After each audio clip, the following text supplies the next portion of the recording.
السلام عليكم ورحمة الله وبركاته. كم يرتن كبجم توتا في جالة توني حردفتوني برسارو ما الحمد لله نجا كوت نجاني كي كان جالة كان كبجادا بكير تمرت نجا نجا دعوة توتن كي يا برون سرا كان كيسة توني سنبرسيسو حالا لا كوت فيسبوك كيسة نيمبنا تندو فتشو دندي سنة سنبرسيسا كنا من فيسبوك كيسة جالة باسه اسنينجيك نيجور لا كوت كيسة نيجالة akkasuma akka namni lakkoofsa feesbuuk keessaniin banatan beekuu hin dandeenya akka dhuunfachuu dandeessan anas hin barsiisu. Egaa daawwattootan kiyya gama rusaatiin darbuun duratti warroonni yuutuub chaanaala keenyaaf haarawaa taatan baga nagaa dhuftan jechaa yuutuub chaanaala keenya sabiskiraayib godhachuun dagatinadha. Yeroo sabiskiraayibii gootan barumsi asirratti dabarsinu guyyaan nama dura akka simbira ga'uuf mallattoo notifikashinii san killee kituudhaan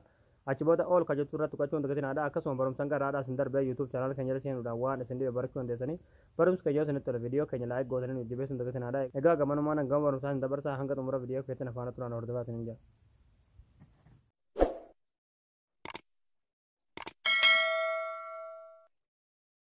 Hayyee daawwattootan kiyyaa lakkoofsa feesbuuk keessaniin banatan dhoffachuudhaaf feesbuuk keessarra galtanii achi booda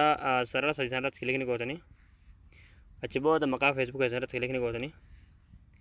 achi booda as gadi buutaniiti haala kanaan see your about info ka jedhamu irratti kilik gootanii egaa achi booda haala kanaan fuula kana sanii bana xiqqoo gadi ni deemtanii asirratti kunoo contact info ka jedhu kana fuulduratti edit ka jedhu irratti kilik gootanii egaa achi booda ammallee haala kanaan fuula kana sanii fida yeroo haala kanaan fuula kana sanii fide asirratti jechuudha lakkoofsa keessan barraa'ee fuulduratti kunoo fakkiin suuraa nama lamaan jirti jechuudha irratti kilikni gootanii achi booda haala kanaan filannoo sinii baase jechuudha isa kan gubbaa kanarra yoo keessan paablikiidha yaani nama hundatu arga jechuudha sinii gala kan ammoo friends yoo kuni hiriyootan keessan qofatu arga jechuudha ammoo namni tokkollee gonkumaayyuu akka nagarre dhoffachuudhaaf more option ka jedhamu irratti kilik gootanii achi booda only mi kajatu ni baasii jechuudha isin gala asirratti kilik gootanii jechuudha haala kanaan asirratti kan akkuma argitan qulfiin kaamee jira yeroo haala kanaan qulfii irra keessan gadi deemtaniiti as gaditti kanoo save kajatu ni jirti save kajatu irratti kilik gootanii jechuudha qulfii irra kaa'u qofaa osoo hin taane yeroo haala kanaan qulfii irra keessan akka buutaniiti save kajatu irratti kilik gootan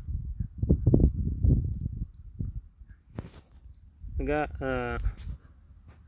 hanga save ta'u haala kanaan ni eeggatanii jechuudha isin gala egaa daawwattootan kiyyaa haala kanaan lakkoofsa feesbuuk keessaniin banatan qollofattanii jirtan jechuudha namni tokkolleen arguu hin danda'u jechuudha amma isin gala akkasuma namni tokkolleen lakkoofsa akkamiin akka feesbuuk keessan banatan beekuu hin danda'ani akkasuma namni feesbuuk keessan jalaa lakkoofsa keessan baasee isin hin jeequ jechuudha hundaafuu qollofachuun gaariidha jechuudha egaa daawwattootan kiyyaa haala kanaan qollofachuu dandeessan jechuudha egaa daawwattootan kiyya barumsa kiyya kanarraa asirratti raawwataa barumsa dabalataa argachuudhaaf chaanaala keenyaaf haarawaa yoo taatan sabiskiraayib godhachuun dagatinaadha barumsa keenya yoo isinitti tole viidiyoo keenya laayik gootanii nu jajjabeessuun dagatinaadha barumsa birootiin aga walitti deebinutti waan hordoftaniif galatooma